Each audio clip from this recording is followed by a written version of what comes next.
Shalom, everyone, and today we study Parashat Mikkets, the book of Bereshit, Genesis, chapter 41, verse 1.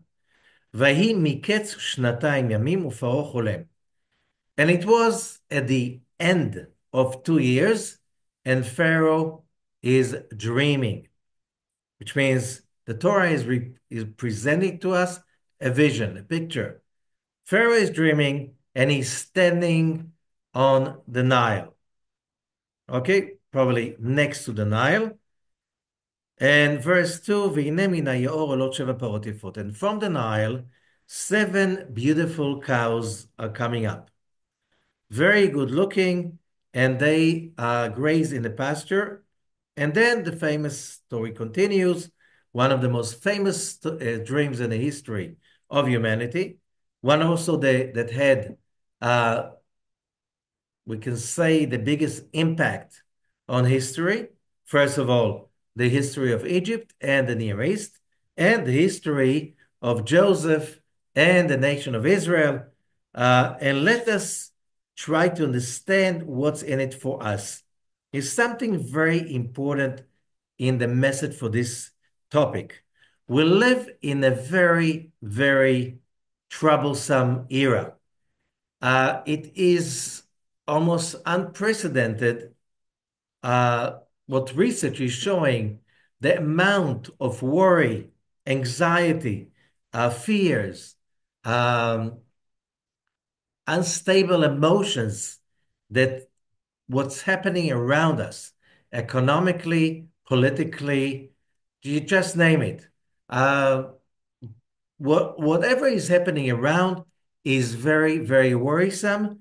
A lot of people have a growing anxiety about the future. People do not believe so much that things are getting better. And even if they do believe, they're not so sure about it. The result is, as we say, people don't feel at ease with their lives, with their reality, what's around.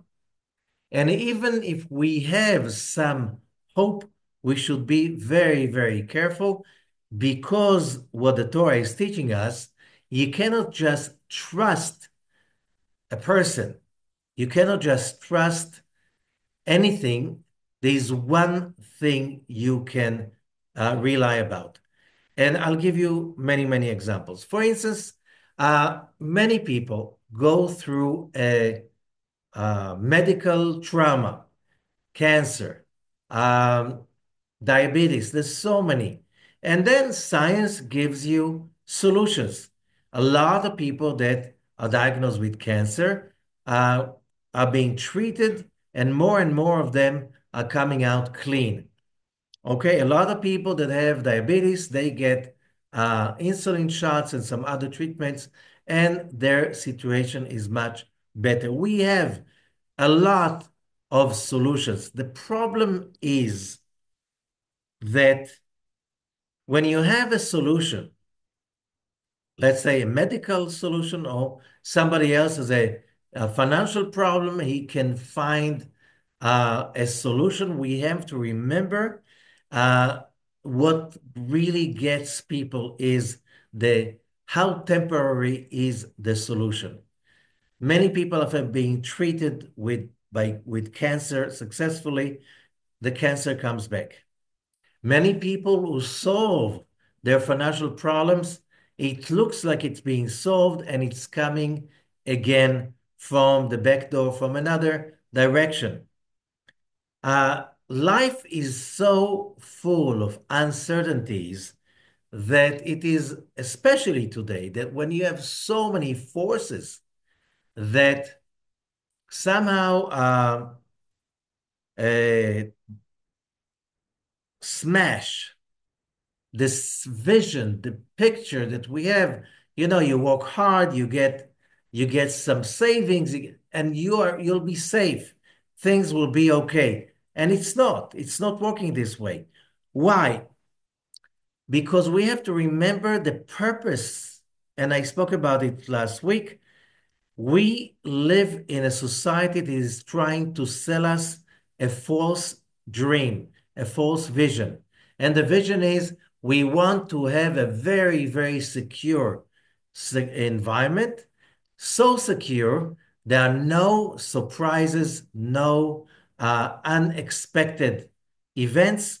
You can secure your health, you can secure your financial security, you can secure everything.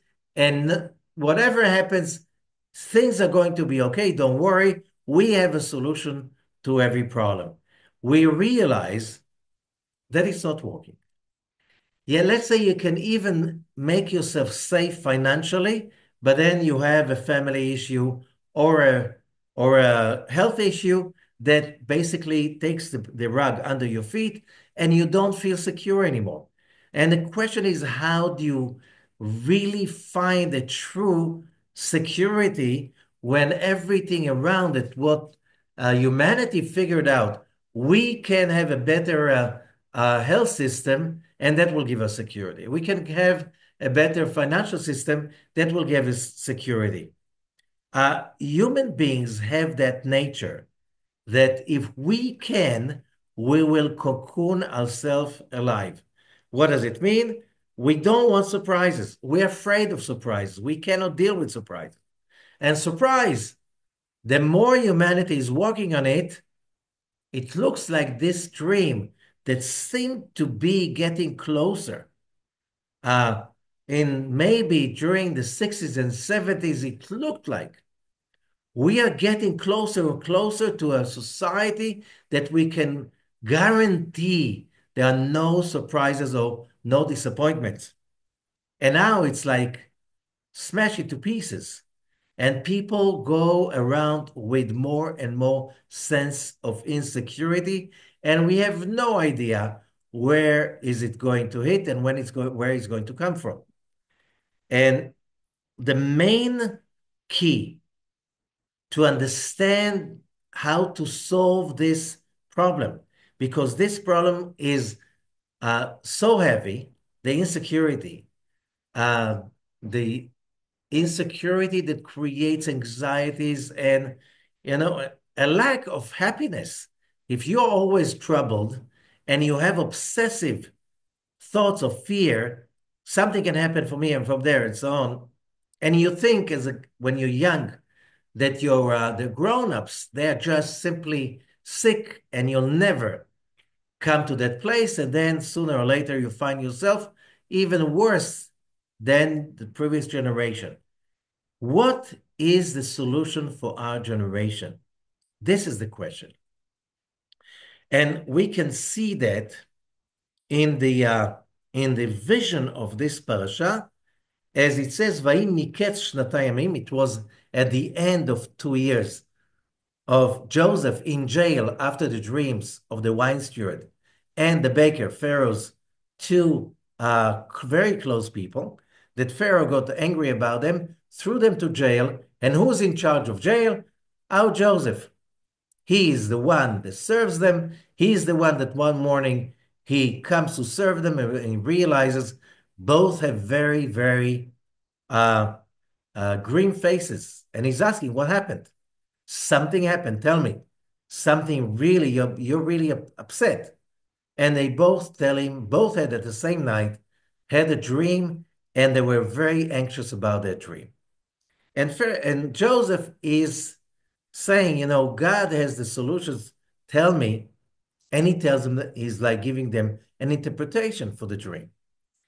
And in order to understand what is the main issue of this parasha, what is that we are here to learn that is going to give us some support in our troublesome life of this era, which is very, very, very insecure. And the answer is as follows. When we read Vayim Mikkets Shnatayim Yamim, the Zohar on Parashat Mikkets is quoting a verse from the book of Job, chapter 28, 3. Vayim Mikkets, Rabbi Chia Patach Vamar. Rabbi Chia is quoting that verse. Ketz sam lachoshech ulechol tachlit uchoker. Even ofel v'tzal mavet. The word that the Torah is using to tell us 2 years later, a previous scene was Joseph and the two celebrities in jail. Those people were really close to Pharaoh. 2 years later, it doesn't say so. It says, Vay Mikkets, and the word Mikkets is very extreme using that. And Ketz means when you want to say that something came to an abrupt, final, deadly end. That's when you use the word Ketz. Vaimi Ketz.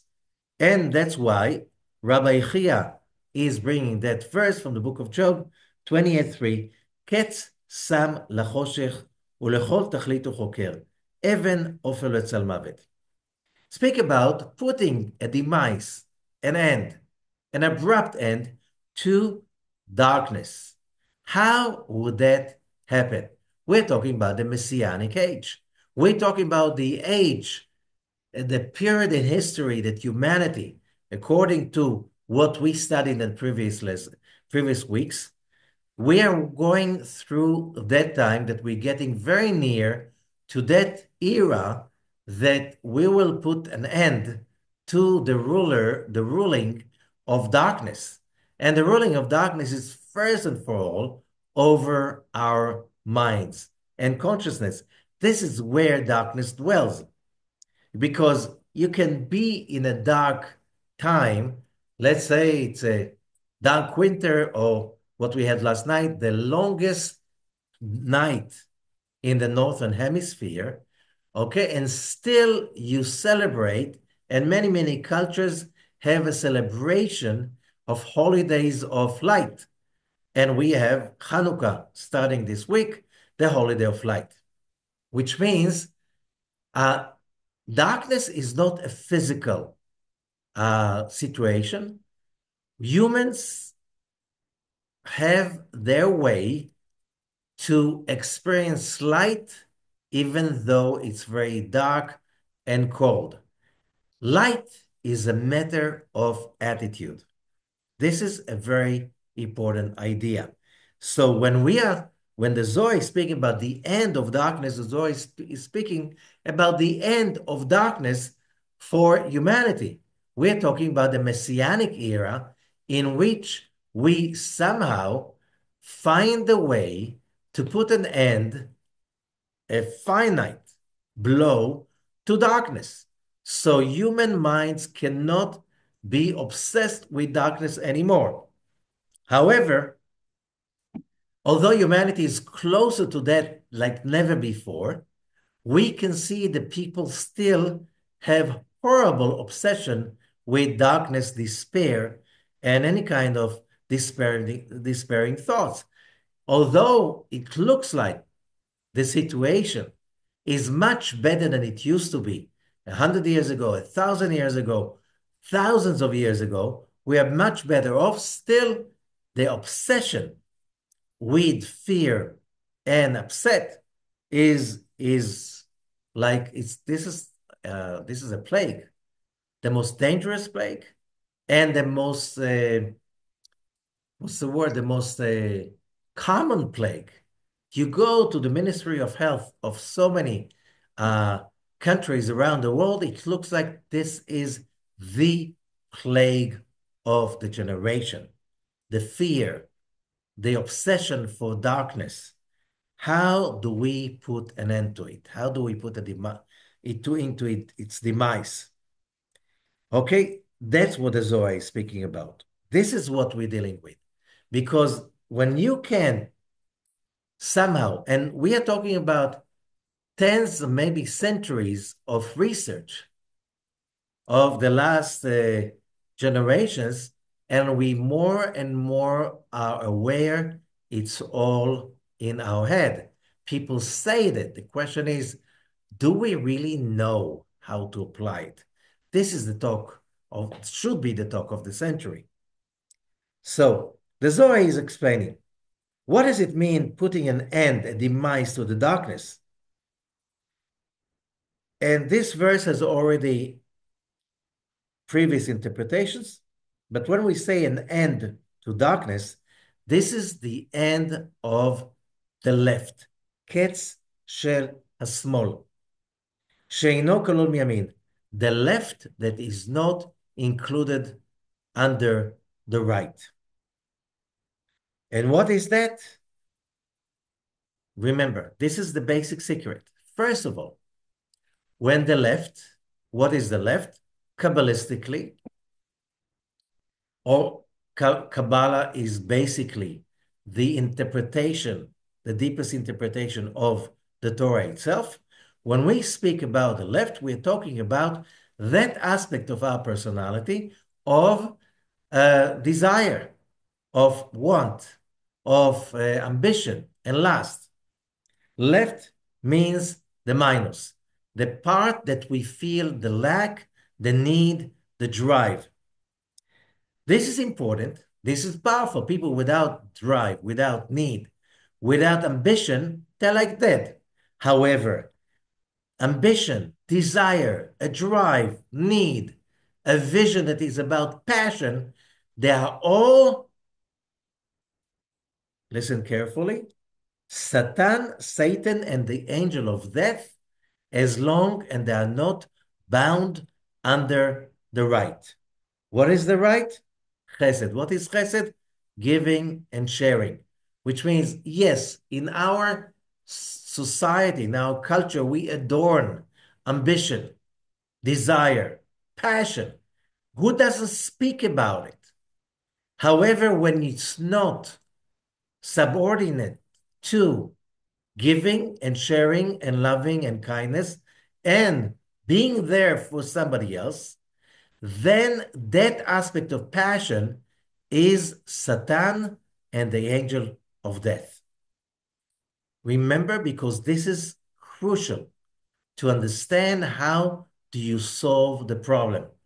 And as we said, if you continue to think like you used to think, you continue to get what you used to get. So somebody solved a painful problem. Let's say it's a medical problem, financial problem, family issue, relationship issue, but you did not solve it in that aspect, which means you still totally into passion, desire, lust, need, ambition, without binding it under the rulership of giving and kindness. This is the key for all solutions. If you do not solve the problem this way, you solve the problem superficially. What does it mean superficially? Any kind of medical treatment is superficial. Why? It deals only with the symptoms, not with the mental, spiritual state that generated the disease in the first place. We all know that there's a very strong connection between a mental state and our health state, which means if we realize, and it's known since the 70s already of the previous century, that terminal cancer will always appear after a situation of despair. Not always, it was proven then about 80%. What about the 20%? That I don't know if they proved it yet, but when a person arrives to that situation that there's no hope, it's only going to get worse, here comes the medical crisis. So as long as we did not fix the mental state of insecurity, fear, and anxiety, why do we think that destroying the symptoms of the disease is going to help? If you continue to think what you used to think, you continue to get what you used to get. If you continue to be a servant, a slave to the left, which means passion, desires, need, whatever, that is not that is not bound by giving and kindness as a way of living, as a mental state, whatever solution you're going to bring is going to be, if it's going to be a solution, only temporary. Medication, financial problems, you get a partner to your business. Okay, he will bring a lot of money. That money will cover your debt, and now things will be great. You continue to be in the same place. You'll find the angel of death. He'll find you any way you turn in another aspect. Why? Because we are in an era that, yes, as human beings, we have access to power like never before. Single individuals have the access to money, power, to whatever, you just name it. We have an access to information and power like never before, by average human being. Why is it that we are so in such a discontent with life? Why is it that we are so anxious?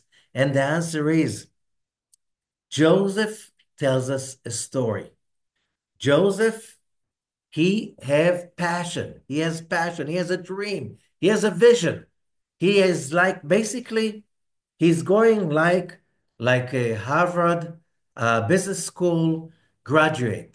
He has a passion. He has a dream. He was educated to go out there and get it. One little problem. This is not enough. Yes, it is a must. In order to get the world, it's a must. However, it's not enough. Why is it not enough? And we learn from Joseph's story that he learns that you cannot be a passionate, visionary person, but you don't get along with your partners. In this case, your brothers. You don't see them. You don't you don't have the ability to feel them and to realize, he's looking for them. Et achai anochi mevakesh, the previous parasha. I'm looking for my brothers. I'm looking for brotherhood. He doesn't know how to create that. What does he create? Antagonism. He brings them to the place that they are sure that he is another Ishmael, another Esau, another source of trouble, and maybe now we can get rid of him before he becomes such a threat like Ishmael and Esau became. Let's kill them when they're small. Joseph is thrown into the pit. He's being sold into slavery. What a horrible thing. He gets as a slave to Egypt. Everything that he goes through is for his benefit. Why? It is to show that the only resource of true healing, true certainty, true security is emunah, which means in English, faith and connection. When a person has emunah, faith and connection to God, and also connection to the network of the tree of life, with the ability to manifest it in the physical dimension, this is called emunah. Yes, it is translated in Hebrew into English as faith. The English word faith is not enough. It doesn't cover enough as the Hebrew word emunah according to the Zohar. Which means when you have emunah, that will save you from all of these disasters that come by waves to every human being. Joseph has to learn that power of emunah. His biggest lesson, yes, he had a very powerful lesson when he was thrown into the pit by his brothers. He was shocked. How could they want to kill him? They are his brothers. He grew up with them. They are the children of his father. He's the other, they're not the brothers from the same mother. However, all the other mothers were sisters. So it's very close family. How could they even think about killing a human being, not to talk about a brother? And then he's thrown into a pit full of scorpions and snakes. Something very special happens to Joseph over there. He gets very fast into his senses. He realizes he went too far. He gave too much power to Satan and the angel of death. Why?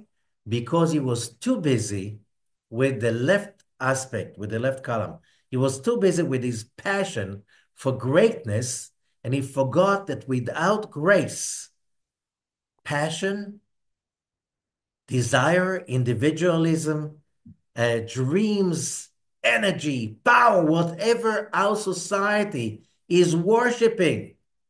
When you look at the person, you worship him when you feel, oh, he has passion, he is fire, he's going to get it. This is idol worshiping.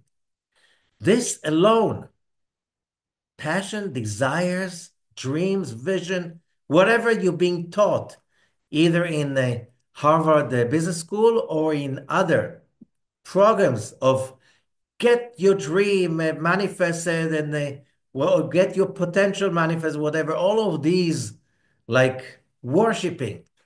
That's what people worship today, to feel the power, the passion. This is the angel of death. When it's not bound by grace, loving, and kindness. Just remember that, because that is the secret of emunah. This is the real secret of real, true certainty. Now, what's the problem in our society? There's not enough grace. Who do we appreciate? Who do we adorn and celebrate? The people with passion. Do we check whether they have grace, kindness, caring, true caring for others? Yeah, we speak about it. Just as a token, it's okay. We don't really understand that when we speak about the binding of Isaac, that crucial event in which humanity is being presented by that rule.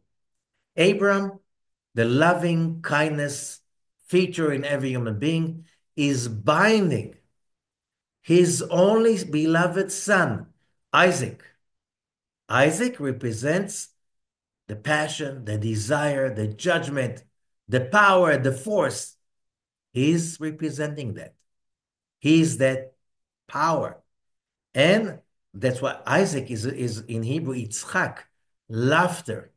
When you laugh all the way to the top, okay? When you celebrate your victory, the mistake is so big. Not because passion, desire are wrong. The Creator created us for that purpose. He created us to be big, to be strong, to be winners. He created us to be the biggest possible vessels for His light. One little problem. If you don't bind it with Abraham, we don't bind it with loving kindness, with grace, giving, and caring, it turns into the angel of death. This is a big mistake. Joseph realizes that, yes, probably his father, first of all, we know that whoever raised Joseph was Jacob, his father. He was raised also by Isaac, his grandfather, later on. Both of them taught him about Abraham. Both of them taught him about grace, about kindness. Both of them showed him an example. But many times we learn some stuff till we realize we didn't really learn it. When is that happening? When we face reality. And sometimes we face reality when we simply crush into a brick wall. We crush into a stone, and we smashed into pieces, and only then we realize we didn't really get it. We have to commit to on one hand, yes, we have to commit to a true part of our true personality, which is passion, ambition, the need to achieve greatness, each person in his own field. The same time, you have to be committed, truthfully, authentically, to grace, to giving, to sharing, to do something for others with a commitment that is an intrinsic part of your personality. If you don't do that, be warned. And that's what happened to Joseph. He was too much committed to the greatness awaiting to him. That's why he had to go through that horrible trauma, falling into that place. You are in a pit among scorpions and snakes, and after your brothers almost killed you, but now they're just waiting for you to be dead by the scorpions and snakes. Later on, they sell him into slavery. Later on, but he gets it. How do we know? Because when he is with Potiphar, that bought him in the market in Egypt, Potiphar realizes that whatever he's doing, God makes it successful. The only way God will make it successful, the only way it would look miraculously illogical, okay, that's what the Torah is describing, the success of Joseph at Potiphar's home. The only way is because Joseph got it. You can't really achieve true success in such a way without a godly intervention. And that's what Potiphar realizes. He was a priest. He was the priest of Egypt, we know today. They had access to a huge amount of wisdom that was accumulated in the temples of Egypt. He realizes that this man, this boy, Joseph, has a touch of godliness. And therefore, he realizes, I'm not going to touch anything that I belong. I'm going to hand everything to Joseph because he has that touch. He has that touch because he got it. But can he, in that stage, be the king of Egypt, the strongest person in the Near East? Not yet. Therefore, he has to go through few tests. One of them is with the wife of Potiphar. She gets him into her bed. He runs out from there. He runs out because still he is very young. He's around 20. Remember that. The hormones, the blood is boiling. The wife of Potiphar, he was so handsome, one of the most beautiful men that ever walked on earth, and he was dressed nicely. And the commentators are saying he knew how beautiful he is, and he forgot the purpose. He forgot the equation that achieves the success. That's why the wife of Potiphar was sent by purpose, by the divine providence, to give him his next level. What was the level? She was beautiful, he was beautiful. There was both attraction.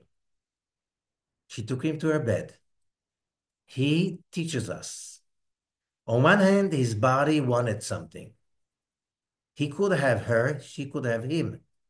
However, his soul soared to the heavens, to the vision of Jacob, to the vision of that he learned with his father. He knew that following his vision will cost him dearly. He didn't care at that moment.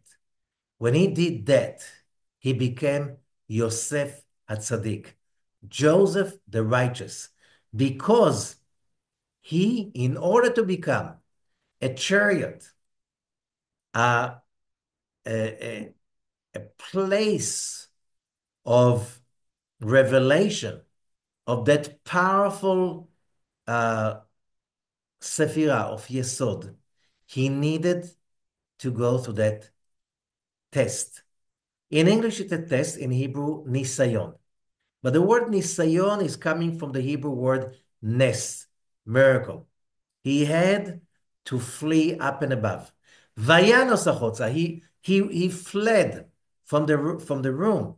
He fled from the box. He fled from his previous place.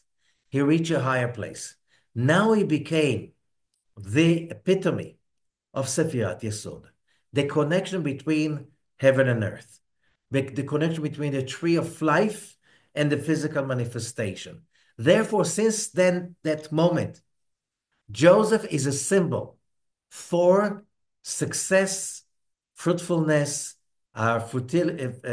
fertility, all of that, because he mastered that part by what? By facing that strife, the fight. On one hand, if I'm a great person, I can have whatever I want. No, I cannot have somebody else's wife. That's impossible. I cannot have what doesn't belong to me. No matter how much I want, there are rules higher than who I am. If you don't apply to that, to the universal rules of justice, you cannot achieve greatness. Your passion, your desires, your talent, your energy, the fire burning in your veins, it will turn into the angel of death. Unless you bind it by the higher rules. There's a cosmic divine rule. I have, not because the God is testing me. No, he's giving me the opportunity to rise outside the box. And that can happen only when I give up my immediate desire, my immediate fulfillment, in order to achieve my connection to a higher vision. For that, you need a very strong passion. But the passion is concentrated, driven to a higher picture, to a higher vision. A vision in which, yes, I can satiate my immediate physical need for power, sexual desire, food, and stuff like this. But we know those people they can't run for long distances. Only the ones who can harness those passions for a vision greater than life. That vision must contain godly vision. This is the solution. This is the remedy for our society's ailments. It is true that we have to adorn passion, desire, vision, strength, fire, and stuff like this. Yes, but half the truth is worse than a lie. It's half the truth. The other half is it needs to go along with a godly vision. It needs to go along with you want to connect to God. You need to have that aspect of grace, loving kindness. So Joseph achieves a higher realm by running away from the bed of the wife of Potifar. He knows she'll be angry. He knows she's going to be anything possible to get even, to take revenge. How dare he? Okay? She planned it for a long time. She was burning with passion towards him. And he ran away. He was a wise man. He ran away. He knew it's going to cost him dearly, but he had a bigger vision. His passion was for bigger vision, not for a small moment of passionate relations. What was the result? He was thrown into jail. A normal person would say, that's, this is this is what I get. You know, why do why do good people have bad stuff happening to them? Okay? Why do bad things happen to good people? And the answer is he knows the story already. That's how you grow. How do you know you're a good person? You can talk about being good and nice and so on only when you are facing the stress, the insecurity, the fear, the loss of everything. He finally had status, beautiful clothing. He was a representative of one of the most powerful people in Egypt. Yes, but he was a slave. He was not a king. He gave all of this up, and now he is running jail. But he cannot get out of jail. He's in jail. Okay, and now comes the next test. 10 years after being in jail. Why 10 years? 10 levels, he's building up his next stage. The next stage is his great true vision. Okay? He didn't compromise. Yes, he did compromise, but God did not let him compromise. To stay the manager, chief manager of Potiphar is still not being a king. You're still somebody else's servant, slave. So now, when he's facing that amazing opportunity, these two VIPs, these two people are the most closest to Pharaoh. Yeah, Pharaoh had a crazy moment and he threw them to jail because he was upset. They're still the closest people to Pharaoh. And he realizes that the wine steward is going back within 3 days through to the dream, the wine steward. And he says to him, remember me. I did not do anything to come over here. When you get close to Pharaoh, get me out of here. What's wrong with that? And there are many, many arguments of many commentators about it by many sages. I'll just give you a concentration of all of them. It's very simple, very, very simple. There's nothing wrong to network. There's nothing wrong to ask people, how can you sell anything, service, merchandise, without asking people, do you want my service? Do you want my merchandise? You cannot without it. But what every salesperson knows, when you ask somebody, when you approach somebody and you offer him something, a service, I'm talking about salespeople, what they do, they sell service and merchandise, okay, themselves. If you if you get hurt when people turn you down, you can't be a salesperson. No way. Why? Because let's say in different products or different services, sometimes only 1 in 100 will say yes. Okay? How do you deal with the 99 people that said no? If you can't deal with that, you're in the wrong business. Yeah, maybe you should go get a job with with a smaller salary, with a, steady job in a government office in which you'll be a small little, how do you call it? You do a, you understand what I'm saying? People, you don't need to face rejection. But, as a human being, you'll have to face rejection sooner or later. As we said before, this is part of human life. We are all meant for greatness.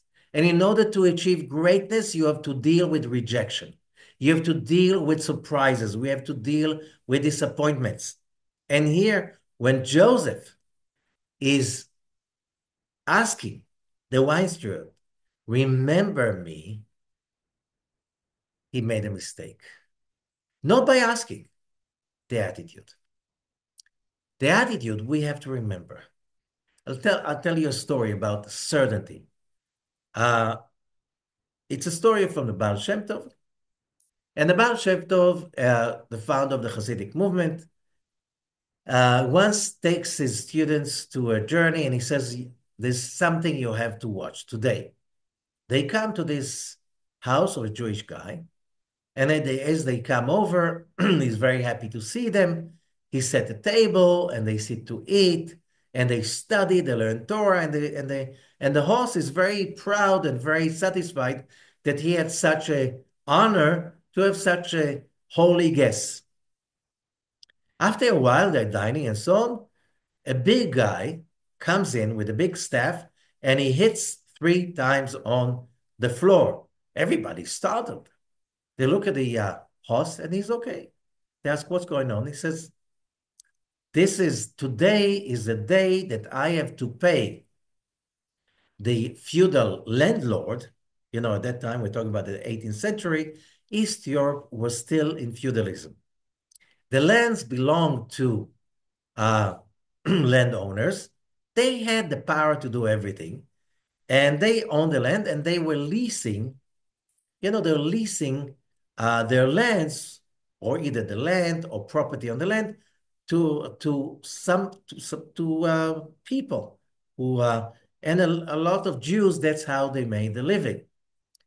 Somebody will lease an inn, another one will lease the lands and sell the products and stuff like this. This guy was selling the crops. He was leasing the lands and selling the crops. So, and once a year you had to pay the lease money. And people really started, like, this was very violent. What's going on? He says, he came from the landlord to remind me that in 3 hours I have to pay him for the year. And what if you don't pay? Oh, he throw me and my family into a dungeon till somebody will pay the money, and then we can be really released. That was very common in that time of that era. Very scary.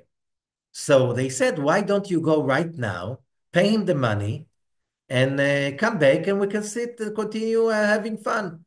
And the guy says, but I don't have the money. It was a tough year, and I don't have the money.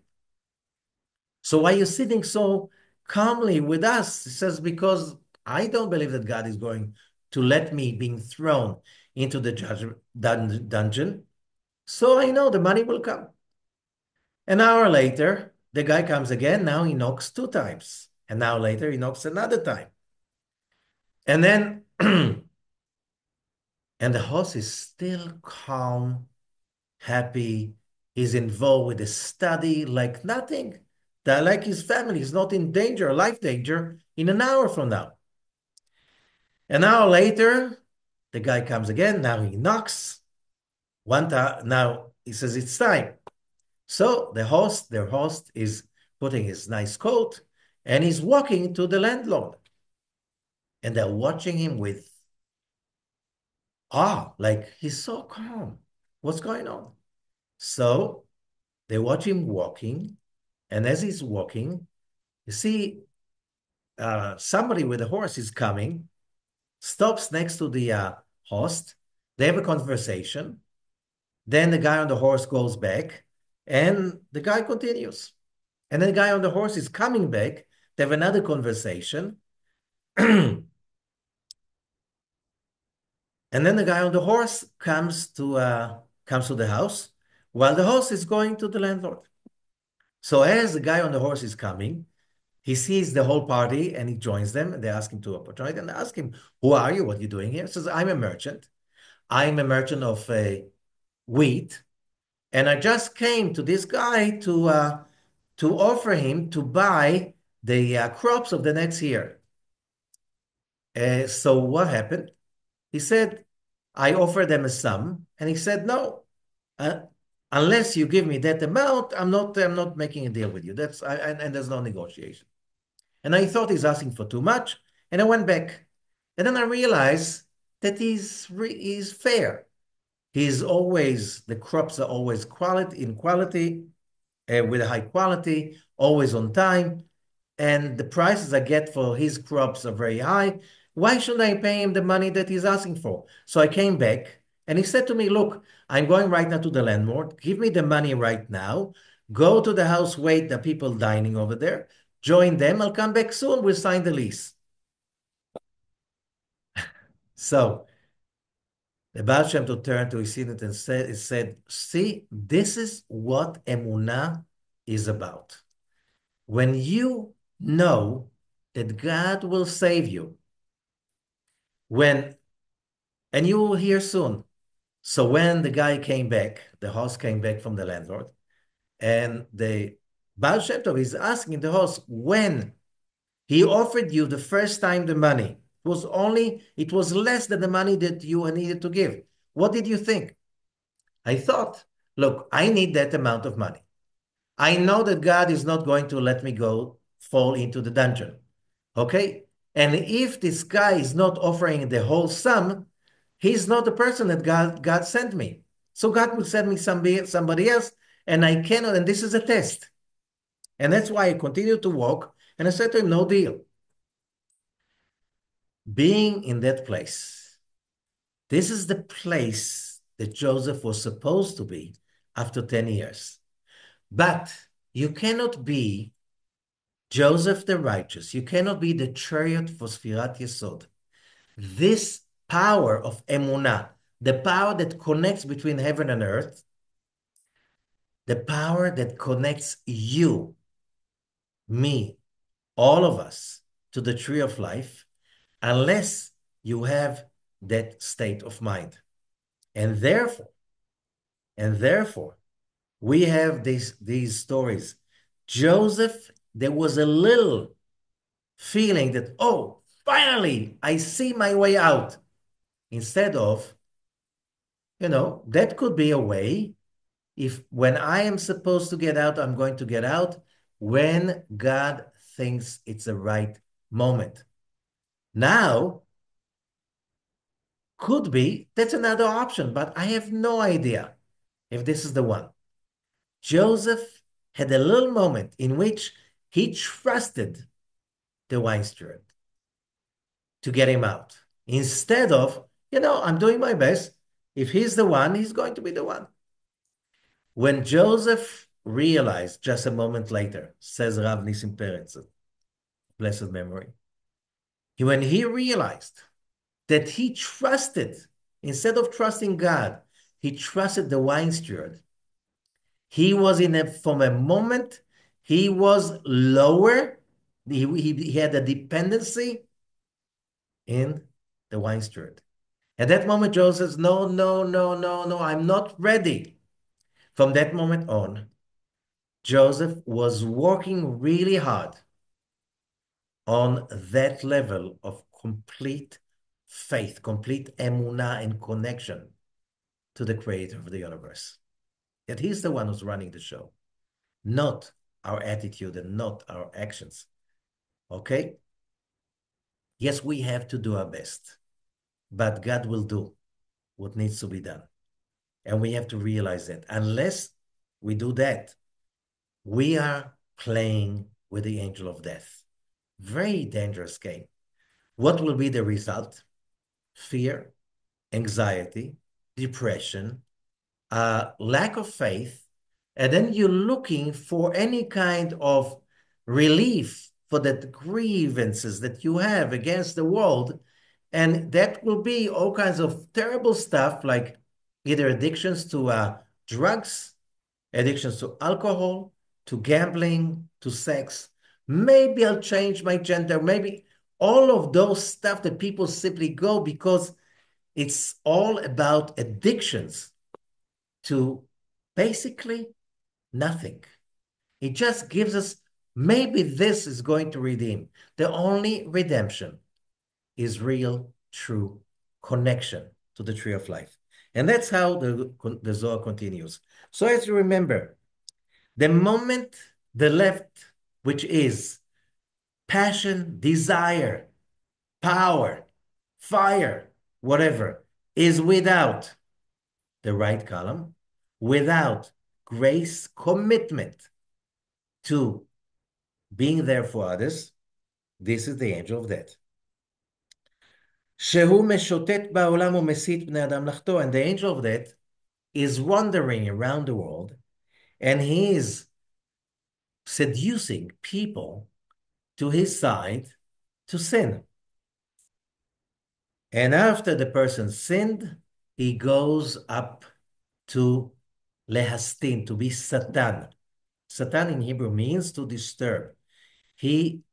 Because the moment we let that control us, the left side, which means it's all about me. Yeah, it's all the way you're thinking about yourself. It's all about your passion. Yes, but it's only if it's only the left side. Just fire, just desire, totally selfish. You are playing with the angel of death. You are playing with Satan. That power will block your road to greatness. כי כל מעשיו אינם לטוב, because all his actions are not for good.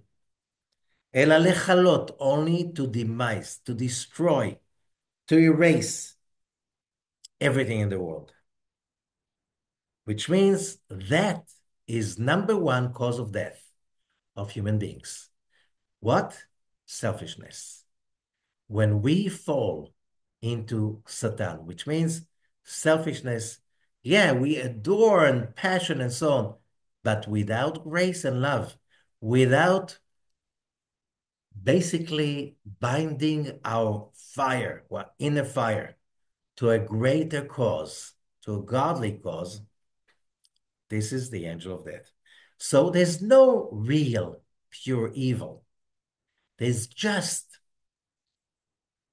a real genuine desire when it's not bound by grace and loving kindness.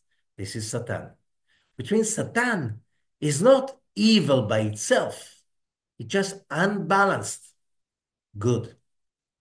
So our job is not to remove Satan and the angel of death. Our job is to convert it.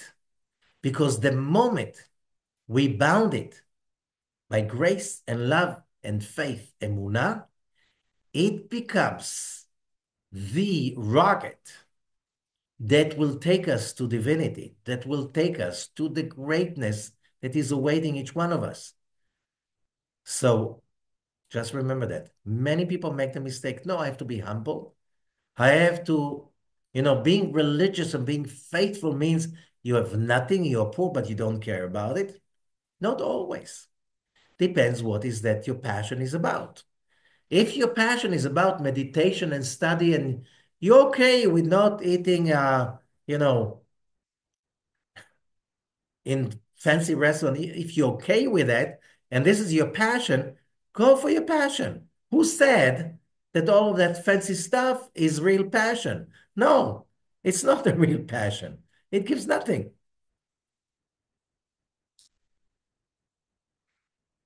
So let us continue. How do you get to that place? So verse 4 says, "וכשאדם עוסק בתורה מדבק בה." When a person is busy with the Torah and is occupied with it, with all the rules and the study, that they have one purpose and one purpose alone, to adjust our consciousness for that power, which is the balance between right and left, receiving and giving. Yes, I was created by God to receive the most. The only way I can get in touch with God and get close to him is by giving and loving. So how do I bind the two together? That's what the Torah study is about. I am also here to connect the heavens and the earth. That's called emunah. When I do that fusion, this is the purpose of the Torah. This is what connects the person to the tree of life. And then the person merits to get connected to the tree of life. As it says, Etz chaim lemachzikim ba. The Torah is a tree of life for whoever is holding on to it. בואו come and see. כשבן אדם מתחזק בעץ החיים בעולם הזה, When a person is strongly connected to the tree of life, while he is physically in this physical world, he is also strongly connected to the world to come. As we said many times in Hebrew, Olam Haba means the world that is coming, the coming world in present continuous, which means the world, the other world is coming at us all the time. We just have to say welcome. And then all those levels are going to be prepared, erected, the levels of connection to the world to come. Verse 5. בואו, עץ החיים, כמה מדרגות הוא מתחלק זה מן זה. The tree of life, how many levels, how many frequencies is it made of? And all of them are as one. כי בעץ החיים יש מדרגות אלו על אלו. We are very different from each other. Our passions are different from each other. Why? Because, why is it called the tree of life? Because as a tree, it has a trunk, it has branches, it has smaller branches, leaves, flowers, fruits, all of that in one tree. The same is the human souls. We are all part of the tree of life. And therefore, כל מי שמשתדל בתורה, whoever is really putting his effort to connect to the Torah, which is consciousness. It's not just study, religious study. When you really connect to the Torah for that purpose, מתקן ומתחזק בעץ החיים. His connection to the tree of life is getting stronger and stronger. And when we are connected in that tree of life, we reach that place that is called zechira, memory. What is the story? That for 2 years, the wine steward could not remember the Joseph, then the promise to Joseph. And the Midrash is saying, every day when he woke up in the morning, he forgot. Only when he went to sleep at night, he suddenly remembered, oh, I needed to remember that Hebrew boy. I gave him my word. And he forgot. Really remembering is about connecting to the male power. In Hebrew, Zohar means remembered. It means also a male. The male power of God, we are the female, if you didn't realize. God is the male, we are the female. When do we experience the male power of God? The intervention of God's giving. When we, the female, we are the perfect vessel. The perfect vessel cannot be just burning with fire of lust and desire. Then the male power of God cannot enter in. Why? Because by the law of affinity, the only way you can connect to such power of giving is by generating the giving on your own. So when you give to others, you're not doing any favor with anyone. You're doing great favor with yourself and with God by allowing God finally to give you the bliss and the power and the greatness that He promised you when you were created. So just a little bit more. The main important verse in this parasha is later on. Okay, this is in chapter 41 in Genesis, verse 14. After the wine steward remembers Joseph, he tells Pharaoh he already knows that all his wizards and warlocks and wise men of Egypt, they cannot help him with interpreting his dream. He knows he had a very powerful dream. They have no idea what they're talking about, and he knows that. And the wine steward is saying, I met that boy, Hebrew boy in jail, and he simply did it right. And Pharaoh knows this is a solution. Remember, he was Pharaoh. Pharaoh had to be a bigger wizard and warlock than all his helpers, otherwise they will kill him and take his place. Verse 14, וישלח פרעה ויקרא את יוסף. And Pharaoh sent to call Joseph. ויריצו מן הבור, and they rushed him out of the pit. ויגלח ויחלף שמלותיו. They shaved him, they changed his clothes to something that you can stand in front of Pharaoh with. ויבוא אל פרעה. Within a moment, everything changed. From being, he woke up in the morning, Joseph, in the pit, in the lowest level of the ladder of the hierarchy of the Egyptian society. He was a Hebrew slave in jail. There was nothing lower than that. When he went to bed at night, he was the strongest man in Egypt. That was the strongest power, not yet. It was a very strong power. He made Egypt the strongest superpower of the Near East. How did that happen? And that's what the Zohar is saying, Zechira. When you reach that place, that you connect to the male power of God.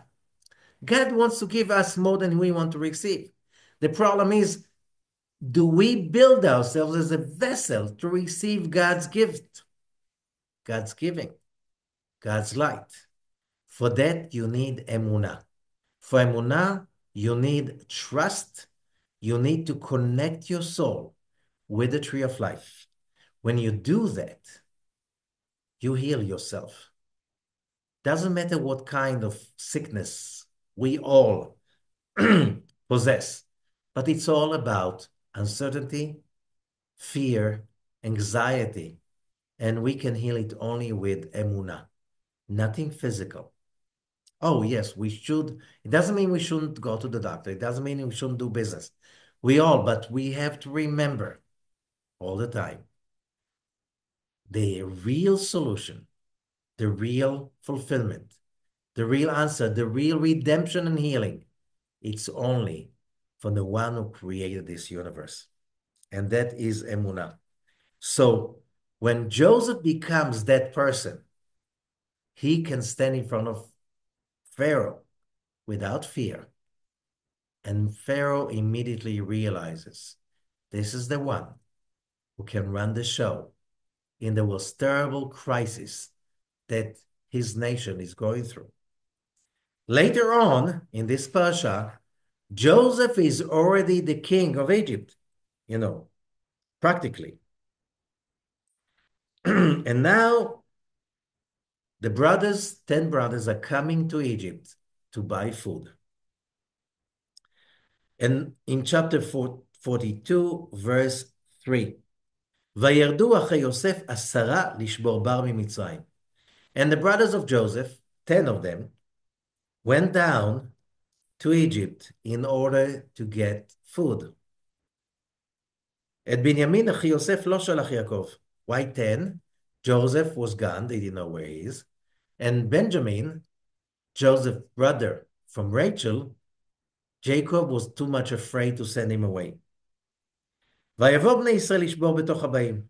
And the children of Israel came among all the people from all over the area that came to buy food in Egypt. Verse 6, ויוסף הוא השליט על הארץ, and Joseph is the ruler of the land. הוא המשביר לכל העם, he's the one who provides to the whole nation. ויבואו אחרי, and everybody else. ויבואו אחרי יוסף והשתחוו לו הפעם הארצה. And the brothers of Joseph came to him, and they bowed down to him. It was 22 years later. He grew up. Now he was 39. He already was a grown-up, and he was dressed in Egyptian and spoke only Egyptian. They didn't know. They didn't recognize this is Joseph. They bowed down to him. Verse 7, Vayar Yosef et Echav vayakirem. Joseph knew immediately these are his brothers. Vayitnaker lehem, he did not show himself to them. And he spoke bad, he spoke harshly to them. He blamed them for being spies, and so on and so forth. Why did he have to take them to such a hard time? Telling that they're spies, they're liars, throw them to jail, then get them out, leave Shimon in jail, send them to bring Benjamin. Why all of that stuff? There's a whole show over here. And that's where he wanted his brothers. Remember, he was a chariot. For Yesod, he was also a chariot for, one of the 12 chariots of the 12 signs of the zodiac. He realized they are not in that level of emunah. He needed to bring them to that level of emunah, connection to the tree of life, before he reveals to them, because, he made a mistake. He was in the wrong place. That's why they sold him as a slave. It doesn't solve their problem. How come they sold him as a slave? And he needed to bring them into that place. They have the same emunah. And that's why when he's blaming them and they start to realize it's all because, and they say, it's all because we didn't listen to our brother, Joseph, when he cried to us. That's why we're going through that, because why are we going through such a nightmare, such a horrible story about being blamed for something we didn't do? He was trying to help them heal that place that now he's healed already. The lack of emunah, the lack of trust. Hopefully, when we achieve that this week, and also this is what happened in Hanukkah. We had here the nation of Israel living in Israel under as a province in the Hellenistic Empire. And for centuries, somehow, the Jews in the land of Israel enjoyed kind of autonomy. There was an autonomous region around Jerusalem. You could do whatever you want. You could study whatever you want. You could grow and so on, and nobody bothered with you. You pay taxes, of course, to the empire, and then comes the king of the Hellenistic empire. His seat was in Damascus. His name was Antiochus, and he wants the Jews to stop being Jews. He wants them to be Greek. And many Jews do fall into that thing. We have a very powerful culture. Be part of us. Join us. Some of the Jews realize this is the end. Unless you have faith in God, and in this case, you have to fight for what you believe in. But it doesn't look. How can you do that? A bunch of people didn't hold to weapons for centuries, and are you going to find the most professional army in the world? In the Greek Hellenistic time, the army came to a peak of professionalism, and they won because of the faith, because of the emunah, because they did not count on the sword or the bow and arrow. They did not count on anything. They counted only on emunah, which is the most powerful force in the universe. And this is the power this stage of humanity, we have to find it. Otherwise, we're playing with the angel of death. Thank you so much.